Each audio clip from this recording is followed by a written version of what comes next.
Hello dear students, सुधार math classes में आप सभी का हार्दिक स्वागत।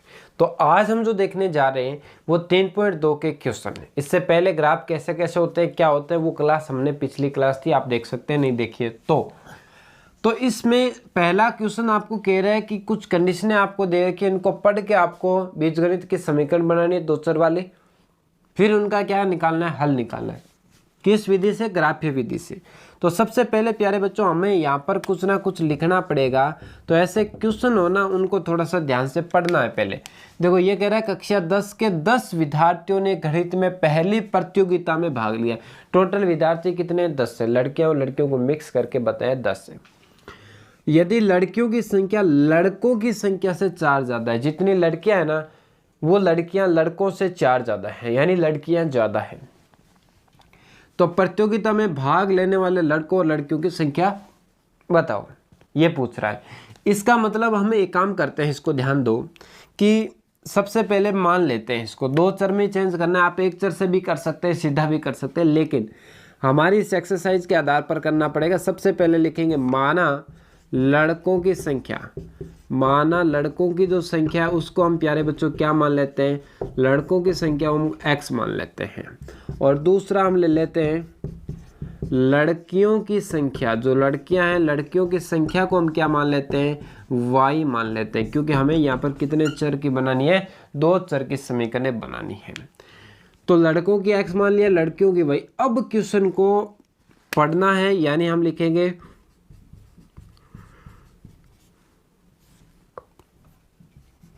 प्रश्नानुसार। अब क्वेश्चन कह रहा है उसके आधार पर ही काम करना है। तो देखो, ये कह रहा है कि 10 विद्यार्थी है, तो मुझे बताओ कि लड़के और लड़कियां मिलेगी तभी तो क्या बनेंगे? 10 विद्यार्थी। यानी लड़के और लड़कियों को जोड़ूंगा तभी तो 10 विद्यार्थी बनेंगे। तो इक्वेशन क्या बन गई? 1 नंबर बन गई। अच्छा ठीक है, दूसरी की बात करते हैं। दूसरी समीकरण क्या होगा, ध्यान दो। ये कह रहा है लड़कियां लड़कों से 4 ज्यादा। ऐसा जब भी क्वेश्चन है, मैंने आपको पहले ही बताया था, आप कंफ्यूज नहीं हो।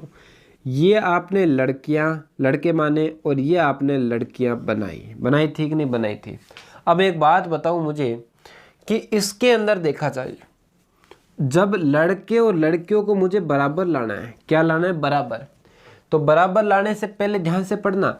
ये कह रहा है लड़कियों की संख्या लड़कों की संख्या से 4 ज्यादा है, यानी लड़कियां तो ज्यादा है, लड़कियां ज्यादा है। या फिर आप ऐसे भी दे सकते हो, जिसके आगे की लगा हो, के लगा हो, का लगा हो, उसको हमें पहले लिखना है, यानी उसी की बात चल रही है। तो लड़कियां देखो, यहाँ पर लड़कों की 4 अधिक, जिसके आगे की का लगा उसके साथ 4 हम ऐड कर सकते हैं। बाकी आप क्वेश्चन को पढ़े तो साफ साफ पता चल रहा है कि लड़कियां पहले से ही 4 ज्यादा है। किससे? लड़कों से। यदि मैं लड़कों में 4 जोड़ दूं तो लड़कियों के क्या हो जाएगा? बराबर हो जाएगा। लड़कियों के क्या हो जाएगा? बराबर।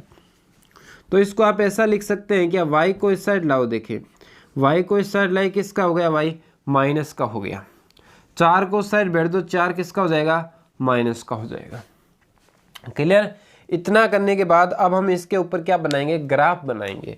तो ग्राफ बनाने के लिए प्यारे बच्चों सबसे पहला काम ये होगा कि इन 2 समीकरणों को हम नाम दे देंगे, समीकरण नंबर 1, समीकरण नंबर 2। पहला काम। फिर ग्राफ बनाने के अंदर हमारा मेथड क्या था, उसी तरीके से हम बनाएंगे समीकरण 1 की सारणी, समीकरण 1 से। अब बनाएंगे इसकी क्या? सारणी। और सारणी आप लोगों को मैंने बता दिया है कितने कॉलम बनाने? 2 कॉलम बनाने, ज़्यादा कॉलम नहीं बनाने हैं। करेक्ट है? तो 2 कॉलम बनाएंगे। तो सबसे पहला ध्यान दो, कैसे लिखेंगे? x की जगह क्या लिखूं कि वैल्यू y का निकल जाए? 1 2 3 0 कुछ भी रख दो। अब मुझे बताओ इसके पास कुछ है क्या? इसके पास कुछ नहीं है। इसका मतलब हमें सोचने की आवश्यकता नहीं है, यानी सीधा ही लिख देंगे हम। x की जगह क्या लिखेंगे? 0। तो मैं यहाँ लिख देता हूँ, आप लिखोगे x बराबर 0 रखने पर क्या रखेंगे प्यारे बच्चों? 0। तो देखो क्या बनेगा, x की जगह 0 प्लस y बराबर 10। तो यहाँ से क्या आ जाएगा? आपके पास 0 का कोई मतलब नहीं है, तो y का मान क्या निकल के आ जाएगा? 10 आ जाएगा। तो y का मान क्या निकल गया, 10 निकल गया। तो इसका मतलब ये हुआ आपने 0 रखा, आंसर क्या निकला, 10 निकला। और दूसरी बात, ये क्या गया बीच में परेशान करने के लिए, चलो x की जगह 0 रखा तो 10 है, अब 1 रख दो। x की जगह आप लिखोगे पुनः x बराबर 1 रखने पर, x बराबर 1 रखने पर, तो x की जगह 1 रखेंगे तो क्या बनेगा, ध्यान दो। तो x की जगह 1 प्लस वाई, 1 प्लस वाई बराबर कितना, 10। 1 उस साइड जाएगा तो किसका हो जाएगा प्यारे बच्चों, माइनस का। तो यहाँ आ जाएगा 10 माइनस 1 यानी y का मान आ जाएगा 9। अब आप कहोगे सर आपने तो कहा था 9 तक जाना ही नहीं, तो ये वैल्यू क्या निकल गई, बड़ी निकल गई। आप इसको छोटा ले सकते हैं, इतना बड़ी लेने की आवश्यकता नहीं है। तो प्यारे बच्चों मैं एक काम करता हूँ, हमें 8 से ऊपर नहीं जाना चाहिए, हमारे ये सोच के काम करना है कि 8 से ऊपर नहीं जाना चाहिए। तो मैं इसको 2 लिख देता हूँ। इसको मैं जब 2 लिखूंगा तो यहाँ से 2 कम होगा तो कितना बचेगा, 8 आ जाएगा। क्या आ जाएगा, 8। यानी जब आपने 2 रखा तो आंसर क्या निकला, 8 निकला। ये 8 आ गया। ये 1 नंबर सारणी हमारी कंप्लीट हो गई। 2 नंबर में बनाएंगे समीकरण नंबर 2 से, समीकरण 2 से अब बनाएंगे इसकी सारणी, और सारणी के अंदर कितने कॉलम बनाएंगे, 2 कॉलम बनाएंगे, ऊपर x नीचे y। सबसे पहला x की जगह सबसे पहले हम क्या लिखेंगे, 0। देखो ये तो काम हो गया समीकरण 1 का, इसके नीचे लिखना है आपको ये वाला पोर्शन। अब मैं जो कर रहा हूँ वो इसके नीचे लिखना है आपको, ठीक है। यहाँ पर दिखाई नहीं देगा इसलिए मैं साइड में लिख देता हूँ। x बराबर 0 रखने पर, क्या रखेंगे, 0 रखने पर। तो x की जगह जब 0 रखूंगा तो 0 माइनस वाई बराबर -4। 0 का कोई मतलब नहीं है, तो माइनस वाई बराबर माइनस का 4, माइनस माइनस कट जाएगा, y का मान क्या आ गया, 4। यानी 0 रखा तो आंसर क्या निकला, 4। दूसरा मान आप क्या रखोगे, देखें मुझे बताओ। देखें आप लिखोगे x की जगह सर 1 लिख दे, 2 लिख दे, 3 लिख दे, कुछ भी लिख दो, 1 लिख दो। 1 रखने पर अब हम 1 रख के देखते हैं क्या निकल के आ रहा है। ध्यान देना, x की जगह 1 माइनस वाई बराबर माइनस का 4। 1 यहाँ किसका है, प्लस का, उस साइड जाएगा माइनस का। तो माइनस वाई बराबर -4 -1, क्योंकि 1 उस साइड जाके किसका हो गया, माइनस का हो गया। तो -4 -1 माइनस के क्या बन जाएंगे, 5 बन जाएंगे, और माइनस माइनस क्या हो जाएगा, कैंसिल हो जाएगा। y का मान कितना हो जाएगा, 5। यानी रखा कितना, 1 रखा, निकला कितना, 5। आई बात समझ में। तो ये 2 टेबल बनने के बाद हमें अब ग्राफ के अंदर मामला सेट करना है। तो ग्राफ के अंदर एक तो आप पैमाना है ना, लगभग मैं आपको ज़्यादातर यही एक पैटर्न से कराऊंगा, तो पैमाना फिक्स कर लो कि x एवं y पर एक बड़ा खाना वो आप ले लो 1 इकाई का, या ब्रैकेट में लिख दो सेंटीमीटर। क्लियर, इतना सा ये पैमाना सब में फिक्स कर देना। अब मुझे बताओ इन दोनों टेबल में सबसे बड़ी वैल्यू कितनी है। आप कहोगे सर 10 से, अरे अच्छा इसको 10 को भी छोटा करना है, क्योंकि 9 से 8 से ऊपर नहीं जाना चाहिए। तो 10 का छोटा करूं तो मैं 0 की जगह कुछ और रखूं, 0 की जगह कुछ और रख दो। अब आप लोगों के दिमाग में आ रहा होगा सर दोनों में माइनस नहीं है ना, तो आप ये पोर्शन हटा के उसमें भी बड़ी वैल्यू ले सकते हैं। हाँ ले सकते हैं, कोई दिक्कत नहीं है, लेकिन अपन मेथड एक ही कर रहे हैं। तो मैं काम करूँ कि इसकी जगह चेंज करो, दिमाग लगाओ क्या चेंज करें ऐसा कि ये वैल्यू कुछ बड़ी आ जाए। तो मैं इसकी जगह 3 रख देता हूँ। क्या रख देता हूँ, 3। कुछ भी रख दो, कोई दिक्कत नहीं है उसमें, आपकी इच्छा है, लेकिन अपना जो तरीका है उससे आगे नहीं जाना चाहिए। 3 कम करो 10 में से क्या जाएगा, ये 3 उससे जाएगा, तो y बराबर 10 माइनस 3 क्या आ जाएगा प्यारे बच्चों, 7, जो हम लिख देंगे 7। तो ये आप ऐसा भी कर सकते हैं, कोई दिक्कत नहीं है। अब ये दोनों ग्राफ बनाने, तो ग्राफ के अंदर सबसे पहले इसका नाम a दे देंगे, इसका नाम b दे देंगे, इसका नाम c दे देंगे, और इसका नाम d दे देंगे। सबसे पहले इसकी बात करें, x पर 3 y पर 7, x पर 3 इस पर 3 और y पर 7, तो नंबर लगा देते हैं अपने 7 तक 8 तक जाना है, तो मैं पहले नंबर लगा देता हूँ 8 तक सारों में, ठीक है। फिर बात करते हैं, चलो क्या था पहला, 3 7, 3 x पर 3 ये रहा, y पर 7, ऐसे ऊपर जाऊंगा 7, यानी पोर्शन यहाँ पर मिलेगा बिंदु नंबर A। दूसरे की बात करें, x पर 2 y पर 8, x पर 2 ये रहा, और y पर 8 जाएंगे तो 8 निकल के आएगा यहाँ पर, और इन दोनों को आप क्या कर दोगे, मैच करवा दोगे, मिला दोगे। ठीक है, तो इनको हम मिला देते हैं। ये 3 से था ना, 3 से 7 था, तो थोड़ा सा आप जब कॉपी में बनाओगे ना एग्जैक्ट बनेगा, थोड़ा बहुत मेरे आगे पीछे हो सकता है, उसमें कोई प्रभाव नहीं होगा। आप कॉपी में जब बनाओगे एकदम करेक्टली आंसर आपके पास निकल के आएगा। ठीक है, अभी थोड़ा बहुत आगे पीछे हो सकता है। चलो दूसरी समीकरण की बात करें तो इसके समीकरण लिख देना, इसके ऊपर क्या लिख देना, इसकी समीकरण क्या है। इसकी समीकरण आपको पता है x + y = 10। तरीका एक ही रखेंगे जो मैंने पिछली क्लास में आपको समझा दिया था। x पर 0, y पर 4, x पर 0 ये रहा, y पर 4 ये रहा, यहाँ पर आ जाएगा बिंदु नंबर C, ये हो गया B। अब बात करते हैं D की। x पर 1, y पर 5, x पर 1 और y पर 5 यानी यहाँ पर निकल के आएगा बिंदु, और फिर इनको भी हम क्या कर देंगे, मिला देंगे इस तरीके से। तो कुछ इस तरीके से अपने पास ग्राफ निकल के आएगा। अब मुझे एक बात बताओ कि ये ग्राफ किस बिंदु पर कट रहा है। भाई ये ग्राफ ऐसा है, प्रतिच्छेदीय तो आंसर 1 निकलेगा। कटा किस बिंदु पर आपको दिखाई दे रहा है कि यहाँ पर देखें तो 7 है और यहाँ पर देखें तो 3 है, यानी x पर 3 है और y पर कितना, x पर 3, y पर कितना 7, यानी 3,7 पर ग्राफ क्या हुआ है, कटा। तो यही हमारा आंसर क्या, 3,7। ये और एक और आगे देखो, यहाँ थोड़ा सा लाइटों की वजह से मच्छर भी बहुत आ जाते हैं परेशान करने के लिए। पहले तो क्या करना पड़ता है, मक्खियाँ वगैरह को साइड में करो कि आपकी छुट्टी, उसके बाद आपकी क्लास, है ना। तो क्योंकि लाइट वगैरह लगने की वजह क्या होता है, ये आ जाते हैं, है ना। अभी मौसम है इनका आने का, जो भी है, आपका मौसम नहीं है स्कूल में आने का, इनका ऑप्शन है। चलो कोई नहीं, तो बढ़िया तरीके से पढ़ते रहें, स्कूलें खुलेगी तब शानदार और तरीके से पढ़ेंगे। अच्छा ठीक है, आगे बात करते हैं, बाकी बातें स्कूल में करते रहेंगे, अभी सिर्फ पढ़ाई के ऊपर विशेष करके ध्यान देना है। चलो देखिए, हाँ इतना होने के बाद आपके पास x की वैल्यू 3, y के मान 7, लास्ट में क्या लिख दोगे, अतः आंसर निकल गया। देखो, अतः आपने x लड़कों को माना था तो आप लिखोगे अतः लड़कों की संख्या, क्या लिखोगे, लड़कों की संख्या। लड़कों की संख्या को आपने प्यारे बच्चों क्या माना था, x माना था, और x का मान क्या निकल के आया मुझे बताओ, 3, यानी लड़के तो कितने, 3।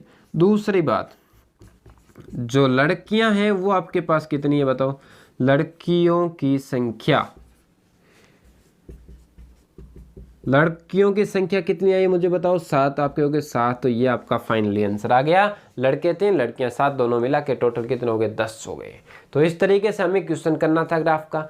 अच्छा एक बात किसी बच्चे के दिमाग में आ रहा होगा कि इसकी जगह मैं कुछ और भी वैल्यू ले सकता हूँ, बिल्कुल ले सकते हैं, कोई दिक्कत नहीं, लेकिन ज़्यादा बड़ा अपने को नहीं लेना, हिसाब से एक ही पैटर्न से काम करेंगे सारा। ठीक है, अब करते हैं नेक्स्ट क्वेश्चन। क्वेश्चन नंबर 2 जो है अपने पास किस तरीके से, देखिए आपको स्क्रीन पर दिखाई दे देगा। 5 पेंसिल तथा 7 कलमों का मूल्य 50 रुपये है, जबकि 7 पेंसिल और 5 कलमों का मूल्य 46 रुपये है। तो एक पेंसिल का मूल्य और एक कलम का मूल्य बताओ। तो सबसे पहले हम लिख देते हैं क्वेश्चन नंबर 2 के अंदर, माना ये कह रहा है एक पेंसिल एक कलम का बताना है, तो पहले कुछ ना कुछ तो मानना पड़ेगा। तो मैं लिख देता हूं, माना एक पेंसिल का मूल्य, वो मैं क्या ले लेता हूं प्यारे बच्चों, x ले लेता हूं, x रुपए। और एक कलम का मूल्य, एक कलम का मूल्य जो है उसको मैं क्या ले लेता हूं, y रुपए ले लेता हूं कि y रुपए लग रहे। अब ध्यान देना, ये क्या कह रहा है उसके आधार पर लिखेंगे यहाँ पर प्रश्नानुसार, जैसे जैसे प्रश्न कह रहा है वैसे वैसे काम करेंगे। देखो प्रश्न कह रहा है 5 पेंसिल, एक का कितना है x, तो 5 का कितना हो जाएगा, 5x हो जाएगा, क्लियर। और फिर है 7 कलम, एक का कितना y, तो 7 का क्या हो जाएगा 7y। दोनों लाने पर कितने रुपए लगे उसके, 50 रुपए लगे। देखो कैसा इक्वेशन बन रही है, ध्यान से देखते रहना, आपको बनाना आना चाहिए। फिर है 7 पेंसिल, एक का x है तो 7 का 7x हो जाएगा। 5 कलम, एक का y है तो 5 का 5y हो जाएगा। और रुपए लग रहे हैं टोटल 46। ये 2 इक्वेशन बन गए। अब हमें इसको ग्राफीय रूप से हल करके बताना है, क्योंकि क्वेश्चन नंबर 1 का ही तो है ये, इसलिए ग्राफ के द्वारा बताना है। इक्वेशन नंबर 1, इक्वेशन नंबर 2, पहला काम तो समीकरण दे दिया। अब इसकी हम क्या बनाएंगे, समीकरण 1 के सारणी बनाएंगे। क्या बनाएंगे, सारणी। इसकी भी सारणी बनाएंगे और उधर वाले की भी क्या बनाएंगे, सारणी बनाएंगे। तो इस सारणी के अंदर अपन कॉलम कितने बनाएंगे, 2 ऊपर x नीचे y, 2 बॉक्स बनाएंगे। इसकी भी क्या बनाएंगे, सारणी बनाएंगे और इसमें भी कॉलम अपन जो है वो कितने बनाएंगे, 2 कॉलम बनाएंगे। ऊपर वाले में x, नीचे वाले में y। क्लियर। अब इसमें अपन वैल्यू रख के देखते हैं कि 1 रखे हैं, 2 रखे हैं, 3 रखे हैं, जो भी रखें चेक करते हैं। तो इन क्वेश्चनों के अंदर आपको दिमाग लगाना है। अब दिमाग कैसे लगाना है, ध्यान देना। सबसे पहले मैं x की जगह आप कहें में कि 0 रख के देखें कि 0 से वैल्यू निकल सकती है क्या। ध्यान देना, यदि मैं इसकी जगह 0 लिखूं तो 5 × 0 तो प्यारे बच्चों क्या बन जाएगा, 0। और ये 0 हो गया तो 7 यहाँ गुणा में उधर जाएगा भाग, 7 के पाड़े में 50 नहीं आता है। इसका मतलब आप लोगों को पता चला कि ऐसी वैल्यू रखनी है जो आपके 7 के टेबल में आ जाए यहाँ पर बचने के बाद। तो मैं 1 रख के देखूंगा तो 5 कम होगा तो 45, 7 के पाड़े में नहीं आता। तो ऐसे हम सोचते हैं, दिमाग लगाते हैं। आप प्रैक्टिस करोगे ना तो अपने आप दिमाग चलने लग जाएगा। ठीक है, जैसे मैं रखूं यहाँ पर, पहले तो मुझे बताओ 50 में से मैं क्या कम करूं, कितने कम करूं कि वो 7 की टेबल में आ जाए। 49 तो होने से रहा, क्योंकि 1 रखेंगे तो 5 बन रहा है सीधा ही, है ना, 1 थोड़ी बन रहा है। तो इससे पीछे चले तो अपने पास 42 भी नहीं बन रहा है, फिर 35 बना सकते हैं ना।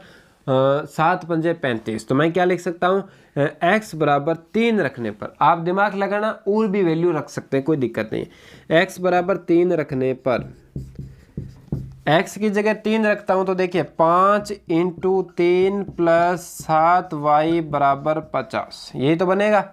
ये कितना बनेगा, 5 3 15, 15 उस साइड जाएगा माइनस का, तो 7y बराबर 50 - 15 और कितना बचेगा प्यारे बच्चों, 35 बचेगा। 7 यहाँ पर किस में, गुना में, इस साइड जाएगा 7 का भाग देंगे, 7 पंजे 35, यानी रखा 3, आंसर आया 5। करेक्ट। दूसरा क्या रखते हैं, ध्यान देना, एक और रखना है अपने को, एक से काम थोड़ा चलेगा, एक और रखना है। तो अब मुझे बताओ एक और क्या रखें। ऐसी ही वैल्यू रखनी है जिससे ये मामला सेट हो जाए। 3 से हो गया, 7 रख के देखो। यदि मैं इसकी जगह 7 रखूं तो 7 पंजे 35, 35 इसमें से कम करेंगे तो 15 नहीं आता है। तो प्लस में नहीं बैठ रहा है तो माइनस में चले जाओ, कोई दिक्कत नहीं है। यदि मैं माइनस का 3 रखूं ना तो ये बनेगा आपके पास कितना, 15, तो आगे चला जाएगा, ज़्यादा हो जाएगा, नहीं बैठेगा। यदि माइनस का मैं रखूँ आपके पास 7 रख देते हैं, किसके, माइनस के, माइनस के 7 रखते हैं तो ये बनेगा 5 × 7, 7 पंजे 35, किसका, माइनस का, उधर जाके हो जाएगा आपके प्लस का, तो वैल्यू ज़्यादा हो जाएगी ना। 50 और 35 आपके पास बन जाएगा 85 और 7 का भाग जाएगा क्या, नहीं जाएगा इसमें। तो ऐसी और वैल्यू देखते हैं, जैसे 0 रख के देखें, 0 से भी मामला सेट नहीं बैठेगा। 1 2 1 यदि मैं माइनस का रखूं तो उधर जाके प्लस 55 बन जाएगा। 2 रखे तो 60 बन जाएगा। 3 रखूं तो 15 जाके यहाँ पर 65 बन जाएगा। 4 रखूं, 4 पंजा 20, 20 उधर जाके प्लस का बन जाएगा तो 70 बन जाएगा। हाँ, 20 से हो सकता है 70, यानी 10 तक अपन जा सकते हैं, है ना। एक तो बैठ रहा है आपके पास क्या रखने पर, 4 रखने पर, लेकिन किसका, माइनस का, उससे हो सकता है। एक बार उसको अपने पास रखते हैं। देखो ये आप लोगों का भी दिमाग चलना चाहिए, ऐसे सोच के। मैं अभी सीधा भी करा सकता हूँ, लेकिन मैं आपको समझाने की कोशिश कर रहा हूँ, ध्यान देना।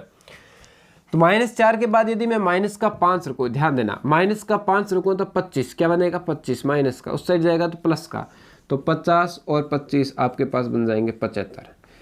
कितना आ जाएगा, 75। तो ये भी नहीं आता है। 6 रख के देखे तो 6 पंजे 30, 30 उधर जाएगा तो किसका हो जाएगा, प्लस का, ज़्यादा। अब वैल्यू क्या होने लगी, बड़ी होने लगी। तो अब वापस एक बार प्लस पर आए। 4 से मामला बैठा नहीं था ना, 4 पंजे क्या बना, 20 उधर जाके 30 हो गया, ठीक है, छोड़ो। अब प्लस का रख रहा हूँ मैं, एक बार वापस देखना। यदि मैं रखूँ इसकी जगह 6, क्या रखूँ, 6 रखूँ तो 6 पंजा 30 उधर गया तो 20 बचा, मामला सेट नहीं बैठा। यदि मैं इसकी जगह 7 रखूँ, 7 पंजा 35 उधर गया तो क्या बच गया, माइनस का, नहीं बैठेगा, 15 बचेगा, तो नहीं बैठेगा। यदि मैं इसकी जगह 8 रखूँ, 8 पंजे 40 तो 10 बचेगा, नहीं बैठेगा। यदि मैं इसकी जगह क्या रखूँ, 9 रखूँ तो 9 पंजे 45 नहीं बैठेगा। तो अपने काम करते हैं प्यारे बच्चों 10 ही रख देते हैं, ये -4 वाला ही रखते हैं। ऐसे और भी आप सोच सोच के दिमाग लगा के कर सकते हैं, कोई दिक्कत नहीं। अब देखो मैंने रखा -4, x की जगह क्या रखा -4, ध्यान देना -4 रखने पर ऐसे कई से कि क्वेश्चन है जिसमें आपको ज़्यादा सोचना पड़ेगा, बाकी ज़्यादा इतना सोचने का कोई खास बात इसमें नहीं। तो 5 × -4 और प्लस का 7y बराबर 50। 4 पंजे 20, 20 उधर जाएगा, किसका हो जाएगा प्लस का, क्योंकि यहाँ किसका होगा माइनस का।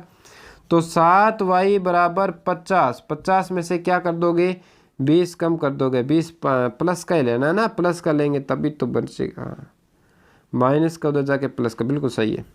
यहाँ के प्लस का हो गया क्या 20, तो टोटल कितना हो गया 70, और 70 में हम किसका भाग देंगे 7 का, तो क्या निकल के आएगा 10 निकल के आएगा, क्या निकल के आएगा 10 निकल के आएगा। क्लियर। अब बात करते हैं 2 नंबर की। अच्छा इसकी जगह कुछ और भी हम रख सकते हैं क्या, मुझे कमेंट बॉक्स में ज़रूर बताना आप लोग भी, ठीक है।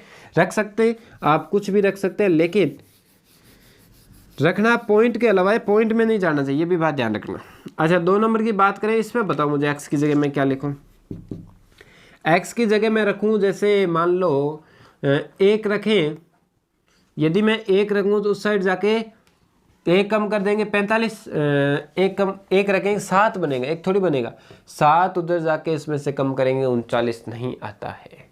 तो ऐसी वैल्यू रखते हैं कि उसमें से जाके कम हो जाए। तो अब इसमें भी दिमाग लगाना है, ये कुछ एक क्वेश्चन है जिसमें बहुत ज़्यादा आपको दिमाग लगाना है, ठीक है। तो देखिए 7 जो है उसको मैं ऐसी वैल्यू से गुना करूं कि इसमें से घटाने पर 5 की टेबल में आ जाए, ठीक है। तो मैं इसको एक काम करता हूं, जैसे अपन लिखने की कोशिश करते हैं, 7 3 से गुणा करता हूं तो 21 बनेगा, और 21 उस साइड जाएगा तो 46 में से कम होगा, और अपने पास बच जाएगा 25, मामला सेट हो जाएगा। तो क्या लिखूं x बराबर 3 रखने पर, आप कुछ और भी रख सकते हैं, कोई दिक्कत नहीं है प्यारे बच्चों। तो x की जगह आपने 3 रखा, चलो सॉल्व करते हैं।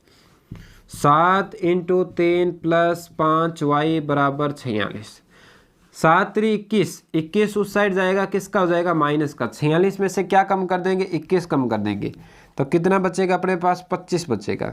5 यहाँ पर भाग गुणा में उस साइड जाएगा, भाग में 5 का भाग देंगे, y का मान क्या आ जाएगा 5 आ जाएगा, यानी 3 रखने पर आंसर क्या निकला 5 निकला। अब और देखते हैं, एक वैल्यू अपन और सोचते हैं क्या रखते हैं। देखिए पुनः x की जगह एक और बताओ, देखें मुझे क्या लिखते हैं। पुनः x बराबर हमने 3 रख के देखा, अब मैं रख के देखता हूँ 3 के बाद रख के देखते हैं अपने 4 रख के देखे 28 बन जाएगा, नहीं होगा। 5 रख के देखे 35 नहीं होगा। 6 रख के देखे 42 नहीं होगा। 7 रख के देखे 49 नहीं होगा। 8 रख के देखे तो ज़्यादा चला जाएगा, है ना। माइनस में चलते हैं, किस में चलते हैं माइनस में। यदि मैं माइनस का 1 रखूँ तो माइनस का 7 उस साइड जाएगा, प्लस का 47 और 7 कितना हो जाएगा आपके पास, मामला सेट नहीं बैठेगा, 53 हो जाएगा। यदि मैं 2 रखूँ 14 बन जाएगा, हाँ 2 से बैठेगा। माइनस का 2 क्या रखेंगे प्यारे बच्चों, माइनस का 2 रखने पर आप और भी रख सकते हैं, मैं ध्यान बार बार कह रहा हूँ आप लोगों को, कुछ भी वैल्यू रख सकते हैं। 7 × माइनस का 2 प्लस का 5y बराबर 46। ग्राफ एक जैसा निकलेगा, कैसा भी रखो।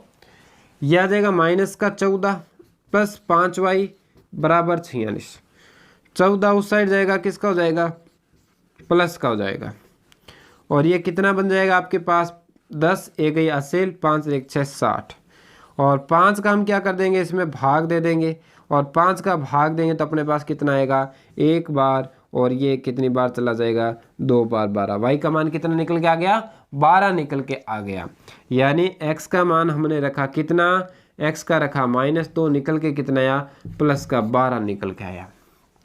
ठीक है, तो अब आप लोगों को एक वैल्यू दिखाई दे रहा है कि 10 और 12 जो है वो 10 से बड़ा हो गया। क्या हो गया 10 से बड़ा। तो हम इसको और चेंज भी कर सकते हैं, और मैं आपको यही बात ध्यान रखनी है कि वैल्यू बड़ी नहीं जानी चाहिए।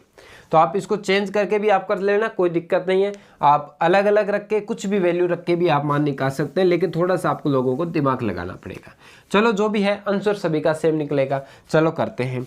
x की जगह प्यारे बच्चों 3 है, y की जगह 5 है। तो x की जगह 3, y की जगह 5, x की जगह 3 ये रहा, y की जगह 5 ये रहा। तो यहाँ पर पहला बिंदु जो है वो यहाँ निकल के आएगा, यहाँ पर।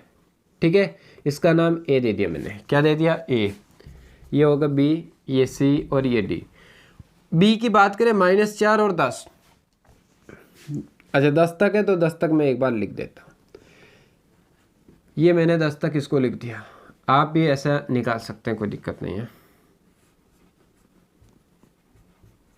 अब देखिए पहला बिंदु के बाद दूसरा है -4 और 10, -4 ये रहा -4 और प्लस का 10 है तो ऊपर की तरफ चलते हैं, ऊपर की तरफ चलते हैं, प्लस का 10 यहाँ पर निकल जाएगा और इसका नाम है बी। और हम इन दोनों को क्या कर देंगे प्यारे बच्चों, मिला देंगे। मिलाने के बाद ग्राफ कुछ इस तरीके से बनेगा। इसकी इक्वेशन हम इसके ऊपर लिख देंगे, क्या है 5x + 7y बराबर में कितना 50। ठीक है, अब दूसरे की बात करते हैं तो इसमें 3 और 5 है, तो x पर 3 और y पर 5, यानी मैं ऊपर चलूँगा, यहीं पर आ रहा है पॉइंट सी भी यहीं पर आ रहा है। डी की बात करें तो आ रहा है -2 और 12 पर, -2 और 12 पर, -2 ये रहा -2 और प्लस का 12 पर ऊपर जाएंगे 2 और चले जाएंगे तो यहाँ पर कुछ मान लो 11 और 12 यहाँ पर निकल जाएगा। देखो वैल्यू आप छोटी भी ले सकते हैं, कोई दिक्कत नहीं है, बार बार कह रहा हूँ मैं इस बात को। जब आप इसको इस तरीके से ग्राफ बनाएंगे, कुछ इस तरीके से आपके पास ग्राफ बन के आएगा, वैल्यू कुछ भी रख के आप निकाल सकते हैं, लेकिन इसका आंसर एक जैसा ही निकलेगा। ये x होगा, ये y होगा। निकला क्या, ध्यान दो, इसके सामने कौन है आपके और इसके सामने कौन है।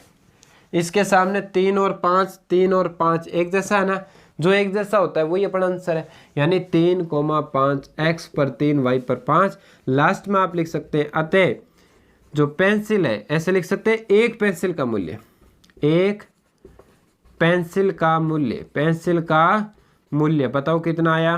एक पेंसिल का मूल्य आपके पास निकल के आया 3 रुपये, कितने 3 रुपये। और एक कलम का मूल्य, कलम का जो मूल्य है वो निकल के आया आपके पास कितना 5 रुपये।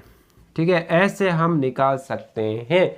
और मान आप पुनः और भी रख के चेक करोगे, मुझे कमेंट बॉक्स में बताओगे कि आपने कौन सा मान रखा है। आंसर सेम निकलेगा, आंसर में कोई फर्क नहीं आएगा, ये ध्यान रख लेना। ठीक है, अब नेक्स्ट क्वेश्चन जो है ना वो भी इसी तरीके से, लेकिन थोड़ा सा उसमें चेंज है। तो मेरे हिसाब से ये देखा जाए तो सबसे दिमाग लगाने वाले क्वेश्चन यही था, बाकी आप और भी क्वेश्चन ले सकते हैं। अब अपन बात करें क्वेश्चन नंबर 2 की, तो क्वेश्चन नंबर 2 जो है वो देखो क्या कह रहा है, थोड़ा सा इससे अलग है।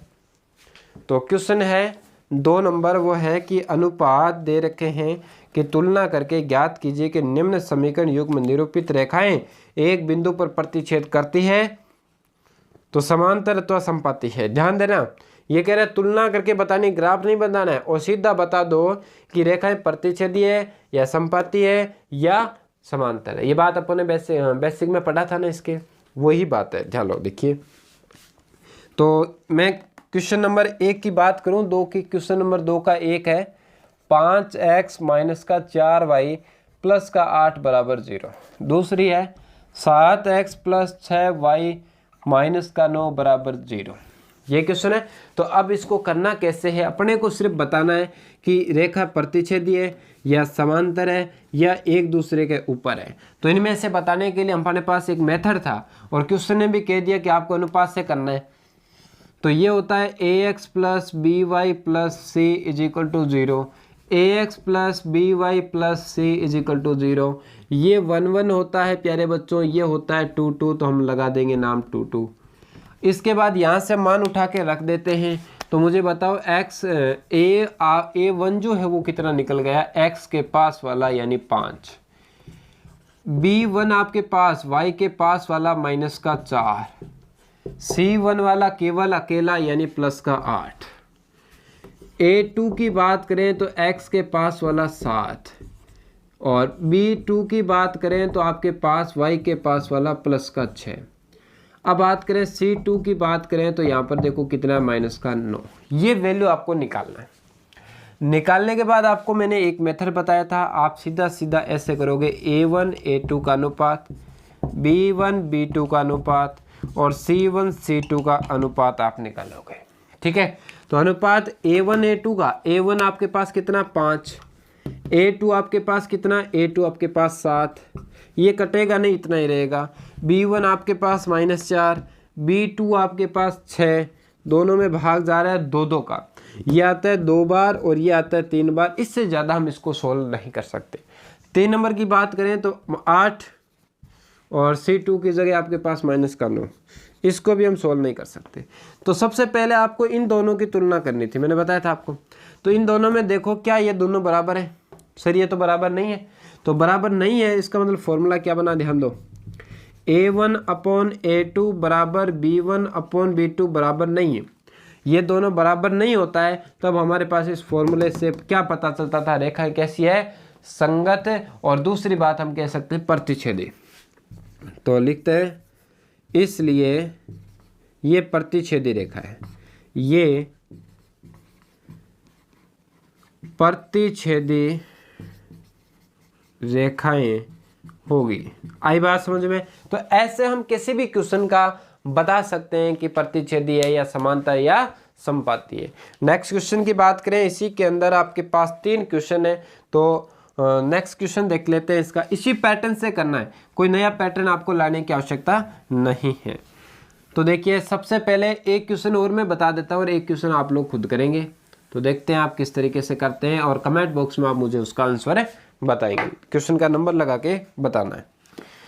तो क्वेश्चन नंबर 2 जो है उसके अंदर आपको इस तरीके से दे रखा है। देखिए 2 नंबर में ये लिखा है 9x + 3y + का 12 = 0। दूसरी समीकरण है 18x + 6y + 24 बराबर में 0।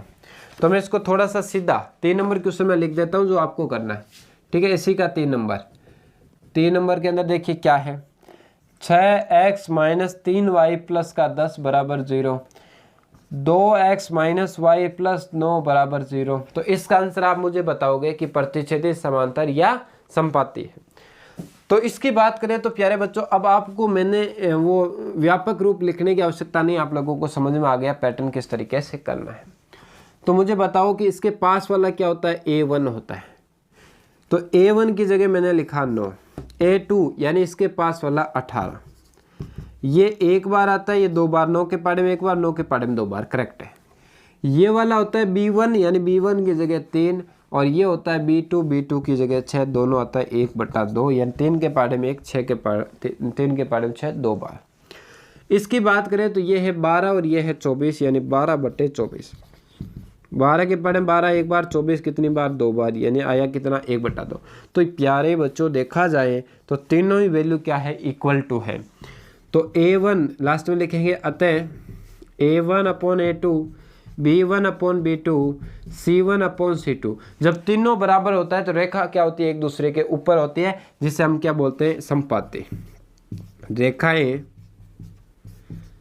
संपाती होगी, क्या होगी, संपाती होगी, या आप आश्रित भी बोल सकते हैं। क्लियर? तो ऐसे ही आप मुझे क्वेश्चन नंबर 3 का आंसर बताएंगे कि कैसी रेखाएं हैं। अब बात करते हैं क्वेश्चन नेक्स्ट की। क्वेश्चन नेक्स्ट आपके पास क्या है, इसी पैटर्न से क्वेश्चन नंबर 3 है और 3 आपको स्क्रीन पर दिखाई दे देगा कि अनुपात जो है इसकी तुलना करके बताओ संगत है या असंगत है। देखो कितना शानदार क्वेश्चन पूछा है, संगत है या असंगत। तो सेम ही पैटर्न है, कोई खास बात नहीं है, अभी वाला ही पैटर्न है। देखो इसी तरीके से करेंगे। अभी आपको मैं 1-2 क्वेश्चन बताता हूँ और एक क्वेश्चन आप लोग मुझे करके बताओगे। देखिए तो 3 नंबर क्वेश्चन का 1 नंबर की मैं बात करूं तो 3x + 2y + बराबर के अंदर 5 है, और दूसरी है 2x - 3y बराबर के अंदर 7। संगत असंगत ऐसे बताने के लिए हमें सबसे पहले व्यापक रूप में चेंज करना पड़ेगा। ये क्वेश्चन सारे व्यापक रूप में थे, ये नहीं है तो व्यापक रूप में चेंज करने के लिए प्यारे बच्चों मैं क्या करूँगा, इस 5 को अंदर भेज दूंगा। 5 वहाँ पर किसका है, 5 वहाँ पर प्लस का अंदर आएगा, किसका हो जाएगा, माइनस का। ठीक है, यहाँ से 7 को अंदर भेज दो, 7 अंदर आएगा तो किसका हो जाएगा, आप कहोगे 7 अंदर आएगा सर माइनस का हो जाएगा। बिल्कुल सही है, व्यापक रूप चेंज हो गया। तो लिख सकते हैं आप ax + by + c = 0। ऐसा इसमें लिख सकते हैं ax + by + c = 0, लिख सकते हैं व्यापक रूप। अब मुझे बताओ कि इसके पास वाला A1 है, तो A1 कितना है, 3 है, तो आप लिखोगे 3। A2 आपके पास कितना है, A2 आपके पास 2 है, इससे ज़्यादा सोल्व नहीं कर सकते। B1 आपके पास कितना है, B1 है आपके पास 2 प्यारे बच्चों, और B2 आपके पास कितना है, B2 आपके सर माइनस का 3 है, माइनस चिन्ह साथ में लेना है, ध्यान रखना, इसको सोल्व नहीं कर सकते। 3 नंबर की बात करें तो C1 है माइनस का 5, और C2 है माइनस का 7, माइनस माइनस क्या हो जाएगा, कैंसिल। लेकिन सबसे पहले तुलना इन दोनों के अंदर करनी है, स्टार्टिंग में मैंने बताया था। तो ये दोनों बराबर है क्या, मुझे बताओ बराबर है क्या।